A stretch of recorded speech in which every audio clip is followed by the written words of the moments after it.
Hermanos, que el Señor nos bendiga en esta noche, ahora a través de la predicación. Vamos, antes de orar, título del sermón, ya que siempre me dicen que no digo título, es Esperanza para el más desesperanzado.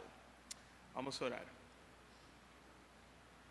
Señor, que estás en los cielos, te alabamos, te hemos adorado a través de las alabanzas que hemos cantado, a través de las ofrendas, a través de la lectura de tu palabra. Te pedimos ahora que nos permita seguir adorándote a través de la exposición de tu palabra.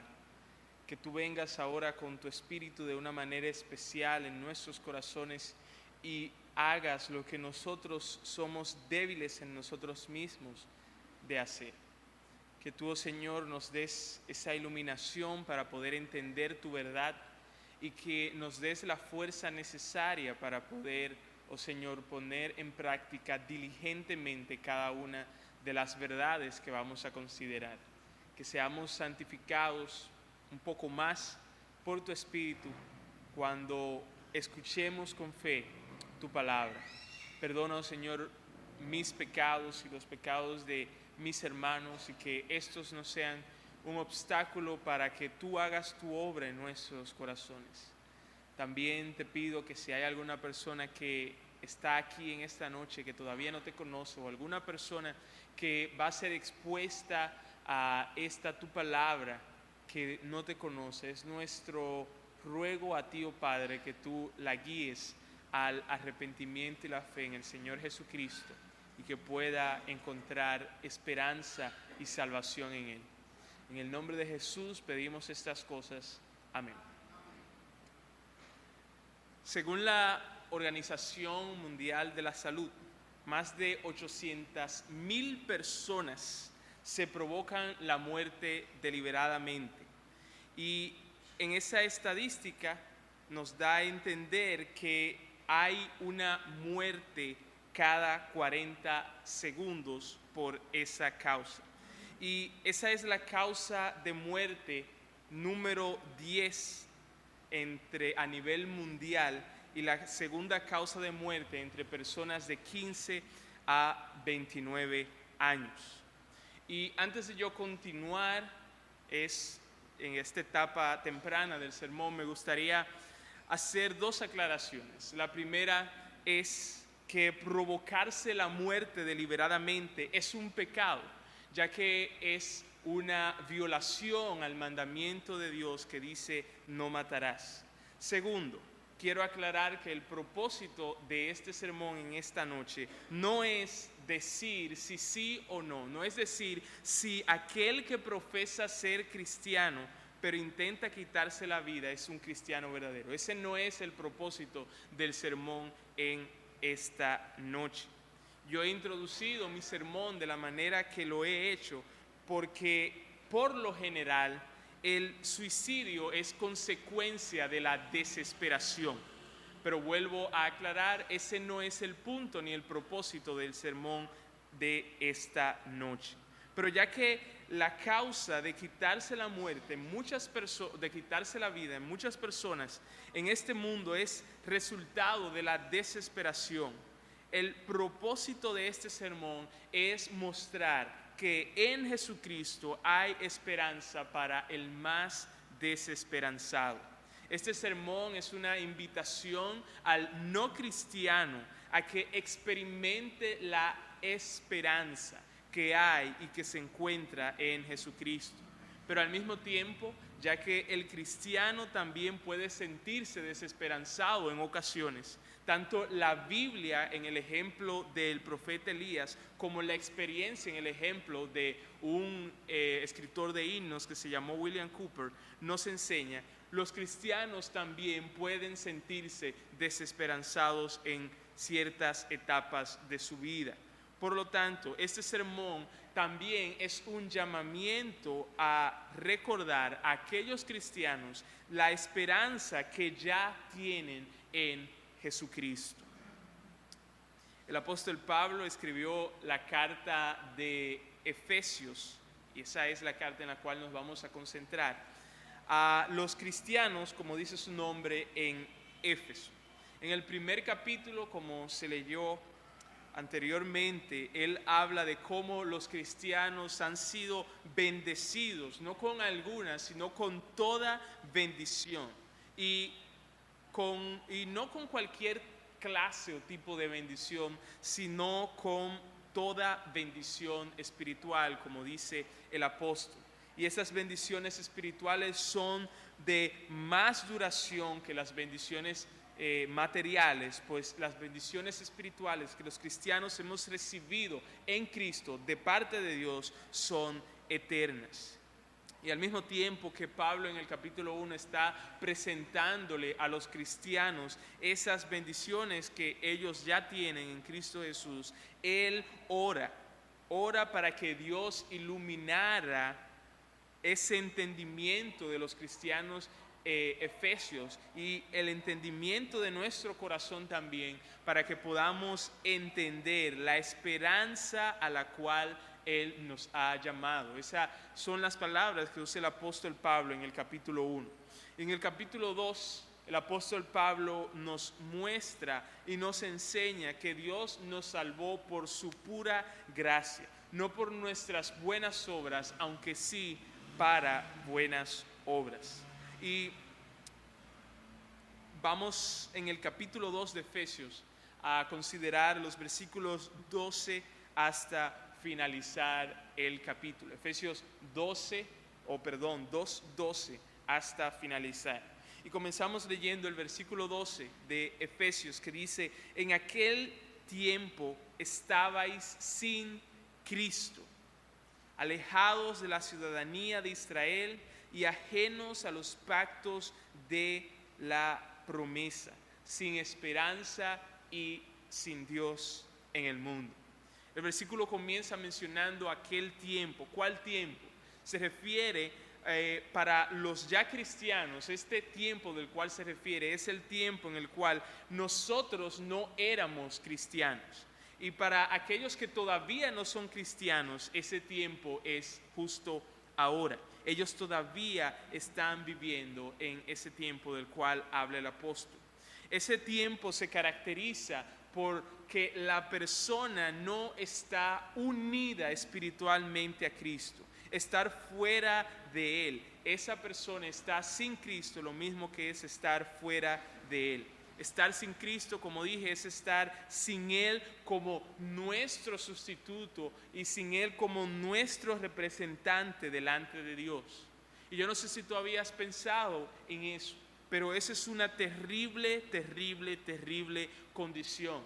Es como si tú estuvieras cayendo de 11,000 metros de altura sin un paracaídas. Es como si tú fueras a un tribunal con ropas manchadas de sangre, con un cuchillo en la mano y sin un abogado que te defienda. Si Dios ha provisto en la persona de nuestro gran Dios y Salvador Jesucristo un representante delante de Él, es porque Dios sabe que nosotros no podemos representarnos a nosotros mismos. Y si tú estás sin aquel que es el único que puede representarte delante de Dios, entonces tú estás absolutamente perdido. Independientemente de cuánto dinero tengas, independientemente de cuán sabio seas o independientemente de cuántas buenas obras, entre comillas, tú tengas. Sin Cristo tú estás completamente perdido. Y esa, dice el apóstol Pablo, era la condición anterior de aquellos que hoy son cristianos. Estar sin Cristo no es solamente estar sin un representante y un sustituto delante de Dios, sino que es también estar alejado o enemistado con Él. Y qué grande es esa pérdida. No ser amigo de muchas personas en este mundo puede ser una pérdida en cierto sentido, pero no ser amigo de aquel que es el más hermoso de los hijos de los hombres, como lo describe la Biblia, no ser amigo de aquel que es el más glorioso de todos, es en verdad la pérdida más grande de todas. No tienes comunión con la persona más importante que existe si tú estás sin Cristo. Estar sin Cristo, en consecuencia, es estar también sin ninguna de las bendiciones que solo pueden disfrutar aquellos que están unidos espiritualmente a Cristo. ¿Y cuáles son esas bendiciones? Bueno, son las que encontramos de los versículos 12 en adelante. En primer lugar, sin Cristo nosotros estamos alejados de la ciudadanía de Israel. Seguimos en el versículo 2. Sin Cristo estamos alejados de la ciudadanía de Israel. Y eso puede que no sea una gran cosa para muchos, pero en verdad eso sí es una gran cosa.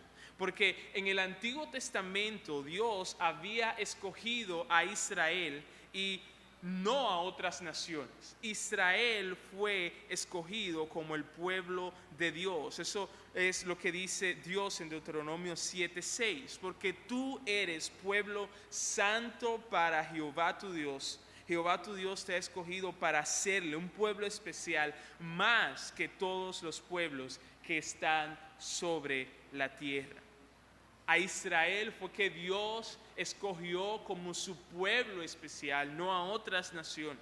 A Israel Dios le confió su palabra, como se nos dice en Romanos 3:2. Y a Israel, o de los israelitas, como dice Romanos 9:4-5, son la adopción, la gloria, el pacto, la promulgación de la ley, el culto y las promesas de quienes son los patriarcas y de los cuales según la carne vino Cristo, el cual es Dios sobre todas las cosas, bendito por los siglos. Amén. Todo eso pertenece a los israelitas, según nos dice la palabra. Sin Cristo, nosotros entonces estamos excluidos de esa ciudadanía. Si piensas que es doloroso que te nieguen la visa americana, tú deberías considerar como muchísimo más doloroso el estar excluido de la ciudadanía del Israel espiritual de Dios. Estás sin ley y más sin la ley de Dios. Y nuevamente, eso podría sonar como una buena noticia, como una excelente noticia para muchos, estar sin la ley de Dios. Pero en verdad eso es una terrible noticia. Porque la ley de Dios es el reflejo de su sabiduría, es el reflejo de su santidad, es el reflejo de su justicia y es el reflejo de su bondad. Por lo tanto, vivir sin su ley es vivir sin sabiduría, es vivir sin santidad, es vivir sin justicia y es vivir sin bondad. Y todas esas cosas, sin Cristo, nosotros no la tenemos o la perdemos. En el Antiguo Testamento, estar fuera de la ciudadanía de Israel era igual a estar, por lo tanto, sin salvación. Comentando sobre este punto, alguien dijo lo siguiente: estar alejados de la ciudadanía de Israel era no ser ciudadanos de la nación con la cual Dios estaba en relación de pacto. Aunque la relación de Dios con Israel incluía una promesa de bendecir a las naciones, los gentiles no estaban conscientes de esa esperanza. Termina la cita. Y no asumiendo que todos entienden lo que son judíos y gentiles. Judíos son aquellos que pertenecen a Israel, pero cuando hablamos aquí de Israel estamos hablando específicamente del Israel espiritual de Dios, aquellos judíos creyentes en Dios. Y cuando hablamos de gentiles nos estamos refiriendo a todos aquellos que no son judíos o de Israel, entre los cuales estamos usted y yo. Entonces, sin Cristo estamos excluidos de la ciudadanía de Israel, pero también sin Cristo estamos ajenos a los pactos de la promesa, dice el versículo 2. Es decir, la promesa de bien hecha por Dios no era para nosotros sin Cristo. No podíamos reclamar el cheque de la promesa de Dios porque en este cheque no estaba nuestro nombre escrito. la bendición de Abraham, la morada del Espíritu Santo, tener a Jesucristo como nuestro Salvador y Señor, la salvación que viene a través de Él, la vida eterna, el cielo, nada de eso era nuestro. Todas esas bendiciones eran ajenas, no nos pertenecían a nosotros. Sin Cristo, tú no puedes llamar a Dios mío, y sin Cristo tú no puedes llamarte a ti mismo suyo o pueblo de Dios. Matthew Henry dijo: el pacto de gracia siempre ha sido el mismo en sustancia, aunque habiendo experimentado varias adiciones y mejoras durante las diversas edades de la iglesia, es llamado pactos. Y los pactos de la promesa, porque es hecho de promesas y particularmente contiene la gran promesa del Mesías y de la vida eterna que se obtiene a través de él. Termina la cita. Sin Cristo también, dice este pasaje, nosotros estamos sin esperanza. Dicho de otra manera, el estado presente nuestro es malo y no hay ninguna anticipación de que en el mañana las cosas cambiarán para bien. Y la razón por la cual sin Cristo nosotros estamos sin esperanza es por lo mencionado anteriormente. Y a eso mencionado anteriormente, como si fuera poco, se le suma lo que se dice posteriormente: y sin Dios en el mundo. Terrible descripción. Después de Génesis 3, donde está la entrada del pecado en el mundo, allí se relata: este mundo caído, o este mundo ya es un mundo caído, y no es tan bueno como debería ser. Este mundo no es ya tan bueno en gran manera como una vez lo fue. Hay mucho trabajo y hay poco fruto por ese trabajo. Hay desastres naturales, hay aflicciones de distintos tipos, hay dolor, hay enfermedades y hay muerte. ¿Y sabes qué? Si no te habías dado cuenta, ese es el mundo en el cual nosotros estamos viviendo. Y el único que puede ayudarnos en un mundo quebrantado, en un mundo caído, lleno de problemas como ese, es Dios. Pero el problema que se presenta en el versículo 12 es que sin Cristo estamos también sin Dios en este mundo.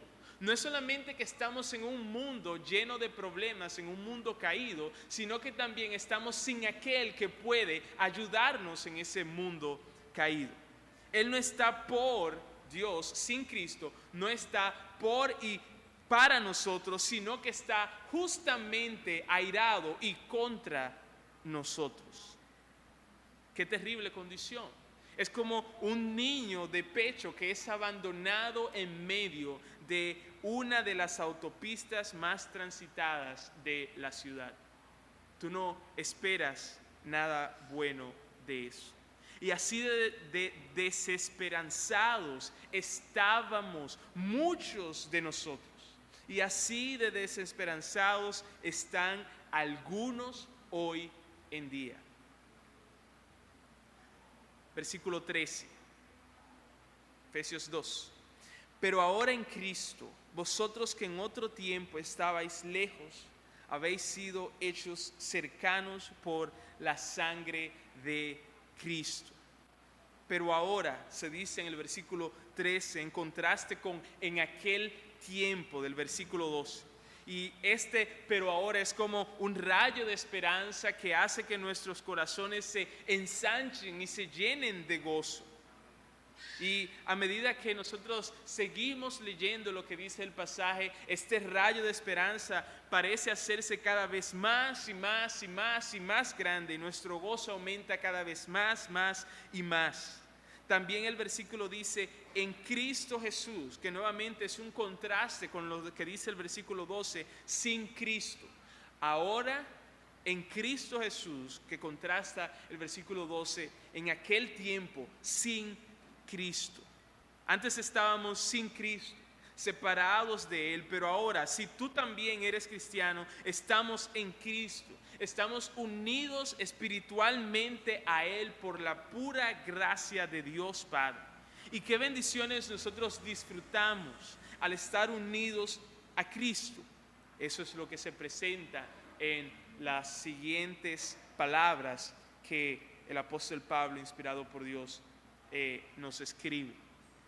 En primer lugar, en Cristo hemos sido hechos cercanos. En Cristo hemos sido hechos cercanos. ¿A qué o a quién hemos sido hechos cercanos? Es la pregunta. ¿Y cómo hemos sido hechos cercanos? Y los siguientes versículos nos proveen la respuesta a esa pregunta. Versículos 14 y 15, vamos a leerlos. Porque Él es nuestra paz, que de ambos pueblos hizo uno, derribando la pared intermedia de separación, aboliendo en su carne las enemistades, la ley de los mandamientos expresados en ordenanzas, para crear en sí mismo de los dos un solo y nuevo hombre, haciendo la paz.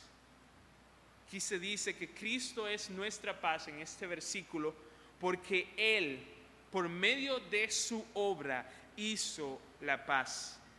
El templo en Jerusalén tenía una área externa que era llamada la corte de los gentiles. Esta área externa estaba separada por una pared o por un muro que separaba la parte de los judíos y la parte de los gentiles. Los gentiles no podían cruzar más allá, no podían acercarse más, no podían estar junto con los judíos.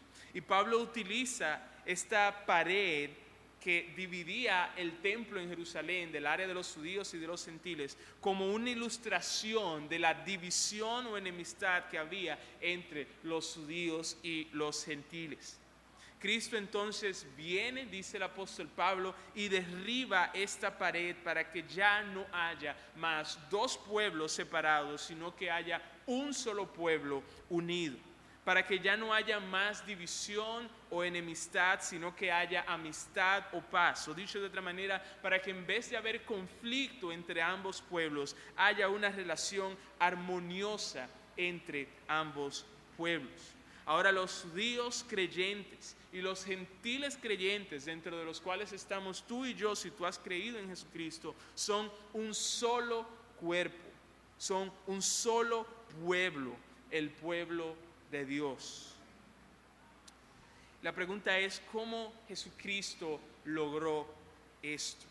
¿Cómo Jesucristo logró esto? Y la respuesta es que Él lo logró, como nos dice el pasaje, nos da a entender, cumpliendo perfectamente la ley de Dios a favor nuestro y derramando su sangre en la cruz en nuestro lugar.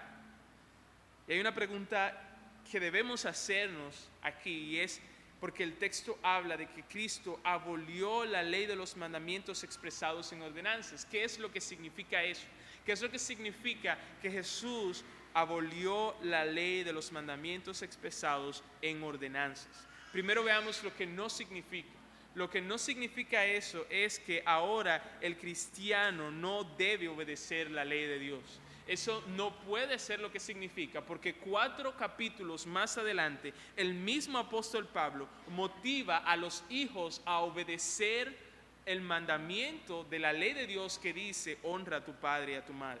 Y no fue que a Pablo se le olvidó lo que él dijo en el capítulo 2. Lo que pasa es que lo que él dijo de que Cristo abolió la ley de los mandamientos expresados en ordenanzas no significa que ya el cristiano no debe obedecer la ley. Ahora, ¿qué es entonces lo que sí significa? Cristo, en primer lugar, abolió esas ceremonias prescritas en la ley que separaban a los judíos de los gentiles, como por ejemplo la circuncisión. Cristo la abolió y ya no hay esa separación entre los judíos y los gentiles. Pero también Cristo abolió la ley en el sentido de que no la cumplimos ya para ganarnos el favor de Dios. No, porque ya Cristo la cumplió para ganar nuestra salvación. En resumen, ¿quiénes han sido acercados? Fue la pregunta que yo hice hace un momento. El versículo dice que en Cristo hemos sido acercados. ¿Quiénes han sido acercados? La respuesta es los creyentes judíos y los creyentes gentiles. ¿Cómo han sido acercados? Por medio de la obra de Jesucristo en su vida, en su muerte y en su resurrección.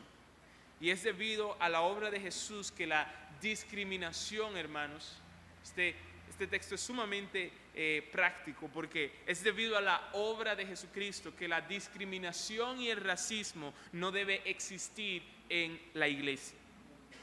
Porque Jesucristo derribó la pared intermedia de separación.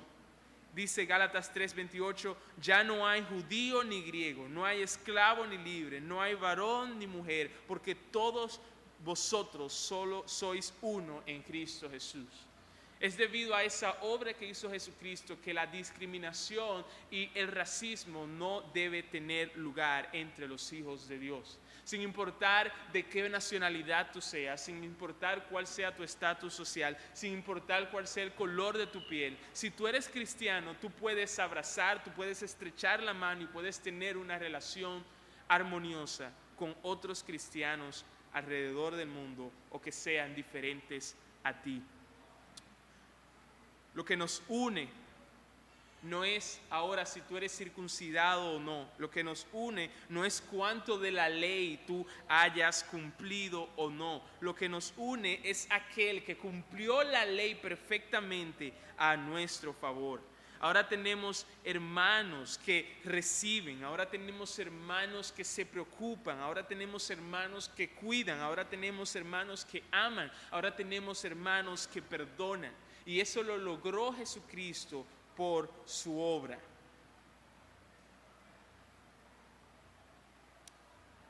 Versículo 16. Y mediante la cruz reconciliar con Dios a ambos en un solo cuerpo, matando en ella las enemistades. Así que en Cristo estamos reconciliados con Dios. Nótese que el versículo dice reconciliar con Dios a ambos. Es decir, que por Cristo no solamente somos acercados los unos a los otros, sino que también, y mucho más importante, somos reconciliados con Dios mismo. Ese Dios sin el cual estábamos anteriormente, según el versículo 12, ahora está con nosotros y por nosotros. Ese Dios que anteriormente estaba airado contra nosotros todos los días, ahora nos ama todos los días. Ese Dios que antes era nuestro enemigo, ahora se ha convertido en nuestro amigo. Dios ha pasado de estar enfrente y en contra nuestra a estar a nuestro lado y a nuestro favor. Ahora tenemos una buena relación gracias a la obra de Jesucristo. Tenemos una buena relación con el ser más importante del universo. Todo debido a Cristo. Dios estaba justamente airado contra nosotros y déjame decirte que si tú en esta noche estás sin Cristo, no es que Dios estaba airado contigo, sino que Dios ahora mismo, si tú no eres cristiano, está airado contigo. Porque cuando Él dice no, nosotros en nuestra rebelión decimos sí. Cuando Él dice sí, nosotros en nuestra rebelión decimos no. Porque nosotros somos indiferentes hacia aquel que merece nuestra mayor atención, nuestra más firme lealtad y nuestro más diligente servicio. Somos indiferentes hacia aquel que merece nuestro supremo amor. Y por eso Dios en su justicia tiene que estar airado contra todos los pecadores. Pero, como dice Isaías 53, Jesucristo absorbió absolutamente toda la ira de Dios para aquellos que están en Él. El castigo de nuestra paz, en palabras del profeta, fue sobre Él. Ese castigo que debía ser sobre nosotros es ahora sobre Jesucristo. Y esa paz que Él obtuvo, que le pertenece a Él, ahora Él nos la da a nosotros. Si hemos de gloriarnos, hermanos, en algo, o si hemos de gloriarnos en ser amigo de alguien, no es tanto en ser que yo soy amigo del presidente. Lo que yo debo gloriarme no es tanto que yo soy amigo de tal cantante o tal persona reconocido, popular. Lo que debemos gloriarnos es que nosotros, por la obra de Jesucristo, hemos sido hechos amigos de Dios. Versículo 17-18. Y vino y anunció las buenas nuevas de paz a vosotros que estabais lejos y a los que estaban cerca, porque por medio de él los unos y los otros tenemos entrada por un mismo espíritu al Padre. Según estos versículos, en Cristo nosotros tenemos acceso a la presencia de Dios, quien es también nuestro Padre. El versículo 17 es una cita que el apóstol Pablo hace de Isaías 57:19. Y él, el apóstol, inspirado por Dios, le atribuye a nuestro Señor Jesucristo el ser aquella persona quien anuncia paz a los que estaban lejos, es decir, a los gentiles, y a aquellos que estaban cerca, es decir, a los judíos. En el Antiguo Testamento Dios mandó a construir un tabernáculo y su presencia estaría allí en el tabernáculo en medio de su pueblo. Pero el tabernáculo solo, o a ese tabernáculo solamente podía entrar el sacerdote para orar. El resto del pueblo tenía que permanecer fuera. También en la antigüedad no se podía entrar delante de la presencia de un rey cuando uno quisiera. Y si alguno se atrevía a entrar sin ser previamente invitado por el rey, estaba condenado a muerte, a menos que el rey le concediera seguir viviendo. Y hoy en día es algo similar. Tú no puedes ir o entrar al palacio presidencial cuando a ti te dé la gana. Tú no puedes levantarte un día y decir, bueno, yo hoy voy a establecer o entablar una charla con el presidente, déjame ir así. No, eso no se puede. Aunque muchos quisiéramos tener eso, pero no se puede. Pero gracias a Cristo y al Espíritu de Cristo, según nos dice este pasaje, nosotros tenemos algo muchísimo mejor. Nosotros tenemos entrada, no al palacio presidencial ni a la Casa Blanca. Nosotros tenemos entrada a la presencia, ¿saben de quién? Del presidente del presidente. Nosotros tenemos entrada a la presencia del Rey de Reyes y el Señor de Señores. Nosotros tenemos entrada a la presencia del mismísimo Dios. Un Dios que es soberano, libre para hacer todo lo que Él quiera. Un Dios que es bueno, quien da cosas buenas. Y un Dios que es todopoderoso, lo cual significa que Él tiene todo el poder para dar lo bueno que Él quiera dar a aquellos que están delante de su presencia.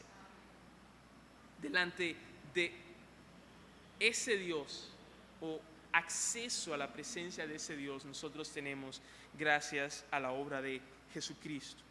Ahora, no quiero que pasemos por alto las palabras que Pablo, inspirado por Dios, cuidadosamente utilizó. El apóstol Pablo, inspirado por Dios, Dios en su infinita sabiduría, utilizó palabras específicas para describir este acceso que nosotros tenemos delante de Dios. Nótese que Él no solamente dice que nosotros tenemos acceso delante de Dios, aunque eso es cierto, pero las palabras que Él utiliza son las siguientes: por un mismo espíritu al Padre. Es decir, que el Hijo de Dios, Jesucristo, envía a su espíritu a nosotros. ¿Cuál espíritu? El espíritu por el cual, como dice Gálatas, Jesucristo clamó: Abba, Padre. Y ese mismo espíritu es el que Cristo envía a aquellos que están en Él Y es por ese mismo espíritu que ellos pueden clamar ahora, Abba, Padre. Y el punto aquí es que el Dios y el Rey ante cuya presencia nosotros tenemos acceso es también nuestro Padre que nos ama. No es solamente que tenemos acceso delante de Dios y el Rey del universo, es que ese Dios y ese Rey del universo es nuestro Padre que nos ama. Por lo tanto, nosotros podemos entrar a su presencia para adorarle, podemos entrar a su presencia para darle a conocer nuestras necesidades, para darle a conocer los detalles de nuestro día a día. Podemos entrar delante de su presencia para agradecerle, podemos entrar delante de su presencia para pedirle, podemos entrar delante de la presencia de Dios sin temor, con la confianza de que siempre seremos bienvenidos a esa presencia, siempre. Tim Keller lo dijo de la siguiente manera: la única persona que se atreve a levantar a un rey a las 3 de la mañana por un vaso de agua es su hijo. Y nosotros tenemos esa clase de acceso. Termina la cita. Versículo 19.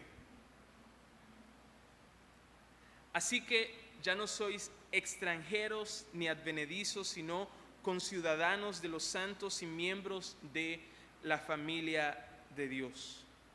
En Cristo nosotros somos ciudadanos del Israel espiritual de Dios. Recuerde que anteriormente dijimos, sin Cristo estamos alejados de la ciudadanía de Israel, pero ahora Pablo dice que en Cristo nosotros somos ciudadanos del Israel espiritual de Dios. Y vuelvo a aclarar, estamos hablando del Israel espiritual de Dios, no del Israel que se encuentra allá como nación, no.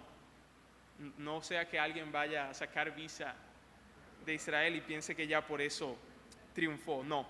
Estamos hablando del Israel espiritual de Dios, de aquellos que han sido salvados por Jesucristo y forman parte del pueblo de Dios.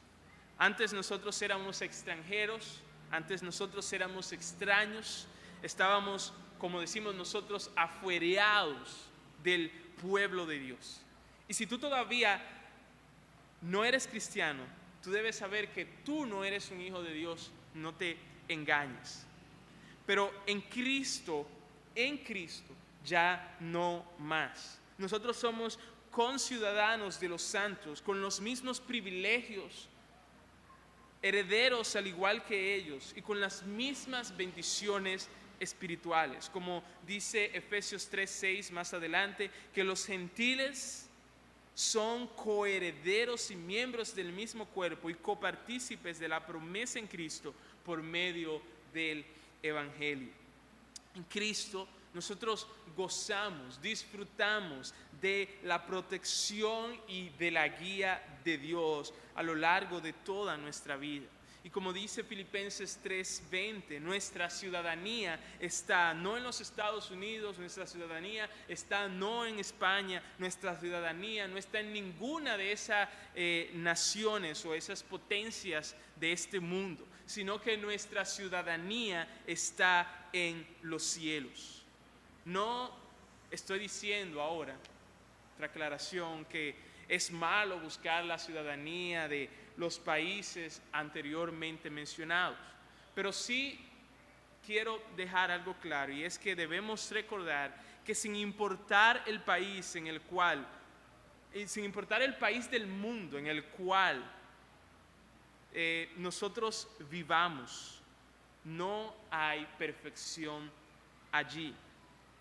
No importa a qué país del mundo tú vayas, si sales de un país porque estás evitando ciertos problemas, al tú llegar a ese otro país te vas a dar cuenta de que hay otros problemas. Tal vez si no son los mismos que tú encontrabas en otro país, en tu país, vas a encontrar otros problemas diferentes. El punto es que quiero que entendamos es que solamente en el cielo no hay problemas. Solamente allí todo es perfecto. Solamente en el cielo no hay labor infructífera, solamente en el cielo no hay enfermedad, solamente en el cielo no hay dolor, solamente en el cielo no hay muerte, solamente en el cielo no hay pecado. El único país, si podríamos llamarle país, en el cual usted nunca durante toda su vida va a encontrar que los ciudadanos están haciéndole huelga al gobierno es el cielo. Después en todos los países usted va a encontrar que hacen eso. Al contrario, en Apocalipsis nos dice que no es que le hacen huelga al gobierno, sino que se congregan alrededor del trono para alabar a aquel que es el Rey de Reyes y Señor de Señores.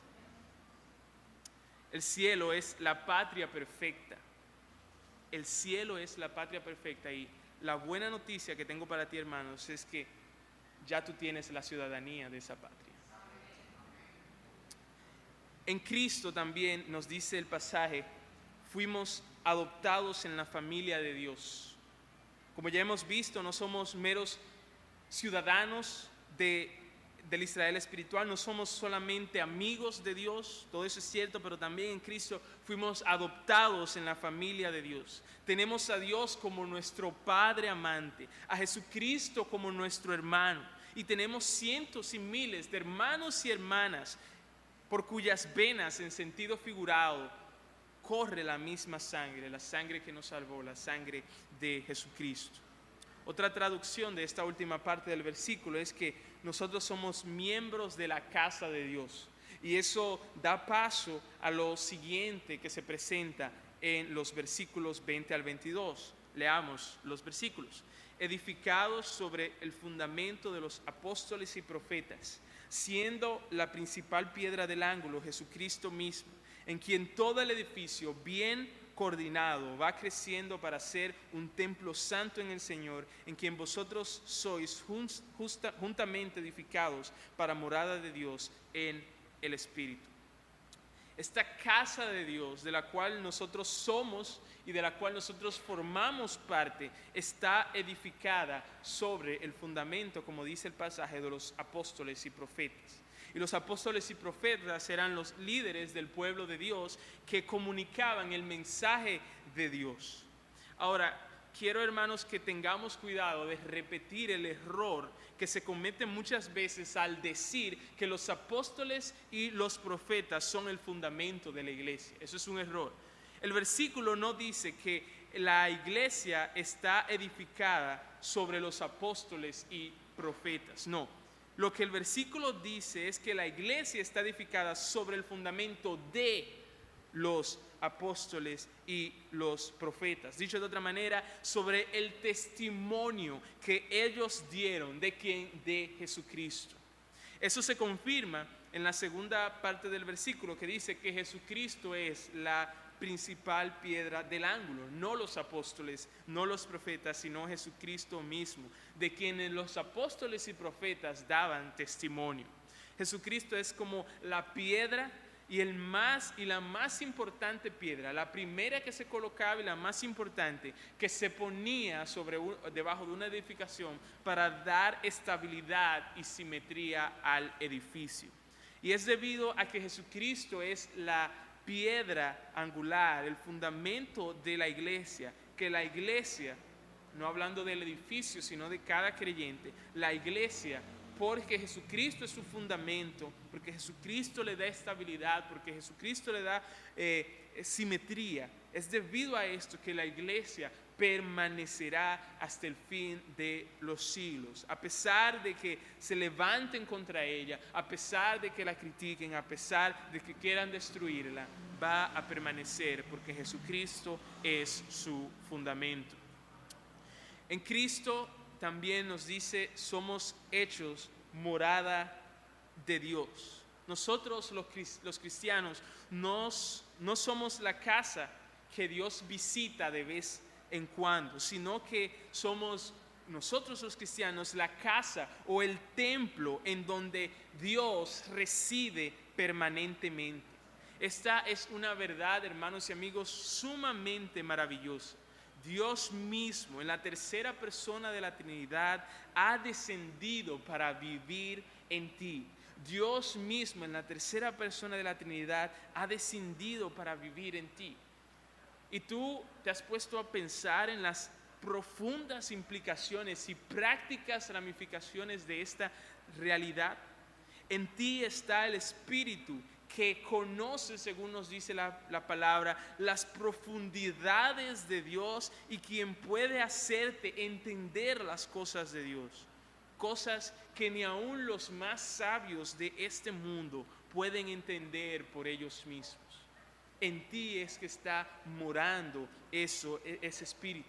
Por lo tanto, aunque tú solamente no hayas ido a la escuela, aunque tú no tengas un título universitario, tú no eres un tonto, tú no eres un bruto si tú tienes el Espíritu Santo de Dios. Porque el Espíritu Santo de Dios es aquel que conoce las profundidades de Dios, que revela los misterios de Dios y que ilumina nuestra mente para que podamos entender la palabra y la sabiduría inescrutable de Dios. Y ese Espíritu mora en ti. En ti mora o está el mismo Espíritu que dio poder a esos hombres de Dios y que nosotros llamamos grandes hombres de Dios. Ellos fueron empoderados. El Espíritu Santo les dio poder a ellos para testificar y para hacer todas las demás cosas que Dios quería que ellos hicieran. Y ese mismo Espíritu es el que está morando en ti. Eso quiere decir que con el Espíritu Santo de Dios tú no eres un debilucho, tú no eres una persona que no sirve para nada. Con el Espíritu de Dios tú tienes en Él la capacidad y la fuerza y el poder para hacer todo lo que Dios te llama a hacer. En ti está también el Espíritu Santo o el Espíritu Santificador. Tú te miras posiblemente a ti mismo y lo que ves no es muy lindo. Ves escombros por todos lados en el suelo, paredes que están manchadas y un techo que está agrietado. Pero eso no debe desanimarte hasta el punto de arrojar la toalla, porque tú, según nos dice este pasaje, y por la morada del Espíritu Santo en ti, por su obra, tú estás todavía bajo construcción. Y esa construcción, la buena noticia es que no se va a detener, esa construcción no se quedará a medias, no se detendrá hasta que llegue a su conclusión. Tú no eres lo que debes ser ahora, pero serás más de lo que eres ahora si el Espíritu Santo mora en ti. Ahora mismo no eres, si miras dentro de ti, reconocerás que no eres una morada digna del Dios 3 veces santo. Pero sin duda alguna, algún día, por la obra santificadora del Espíritu, tú serás una morada digna de ese Dios que es 3 veces santo. Ya concluyendo, quiero hablar a los no cristianos y a los cristianos. En primer lugar, a los no cristianos. A ellos les digo, o a ti te digo, amigo o amiga, si estás aquí o me escuchas, ahora tú estás sin Cristo, según nos dice el pasaje, ahora tú estás sin esperanza y ahora tú estás sin Dios en el mundo. Ninguna de las bendiciones que he mencionado anteriormente son tuyas. Ninguna de esas bendiciones te pertenecen. Tú no puedes reclamar ninguna de esas bendiciones porque todas son ajenas. Pero hay esperanza en Cristo. Él obedeció toda la ley de Dios durante toda su vida y Él murió en la cruz sufriendo el castigo que pecadores como tú y como yo merecíamos, y Él resucitó después de 3 días. Ve a Él con arrepentimiento. Ve a Él arrepentido sinceramente de todos tus pecados y pídele confiadamente que sea tu sustituto, que sea tu representante delante de Dios, y Él lo hará. Entonces, tú también, amigo, que me escuchas, podrás también disfrutar de todas y cada una de las bendiciones aquí mencionadas. Y tú también, junto con nosotros, experimentarás la esperanza que hay solamente en Cristo. A los que ya son cristianos, quiero hablar ahora. Ya tú eres cristiano, tú debes saber que tú tienes esperanza en Cristo. Yo oro, el apóstol Pablo oró, y tú también debes orar para que Dios ilumine tu corazón, te dé un entendimiento más claro, te dé el entendimiento necesario para tú aferrarte a la esperanza que ya tienes en Cristo. Que Dios abra los ojos de nuestros corazones para que podamos ver cuán maravillosa, cuán grandiosa es esta esperanza que nosotros como cristianos tenemos en Cristo. Las aflicciones de este mundo pueden hacernos olvidar que la esperanza ya es nuestra. No es que la vamos a tener, sino que ya es nuestra en Cristo. Pero hermano y hermana, medita una y otra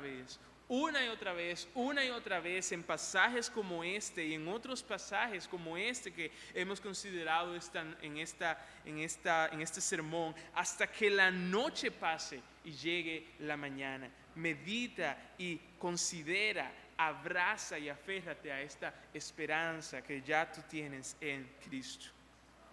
Para terminar, sin Cristo, las cosas buenas te serán quitadas, las cosas buenas que tienes te serán quitadas, las malas se quedarán y lo peor está por venir.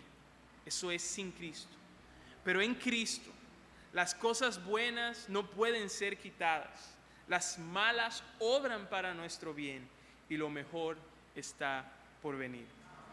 Vamos a orar. Señor, te damos gracias por tu palabra, gracias por la esperanza que tenemos en Cristo y gracias por recordarnos en esta noche de esta grandiosa y maravillosa esperanza. Te pedimos que tú, nos unimos a la oración de Pablo, que tú abras nuestros ojos, que nos ilumines por tu Espíritu para que nosotros podamos entender y vivir esta semana, el resto del año y todos los días de nuestra vida de acuerdo a esta esperanza que ya es nuestra en Cristo Jesús. Por aquellas personas que no te conocen, que creen que están bien, te pedimos que tú les muestres su estado desesperanzado en el cual se encuentren, pero que también puedan ver la esperanza que hay en Cristo y que puedan obtenerla en Él.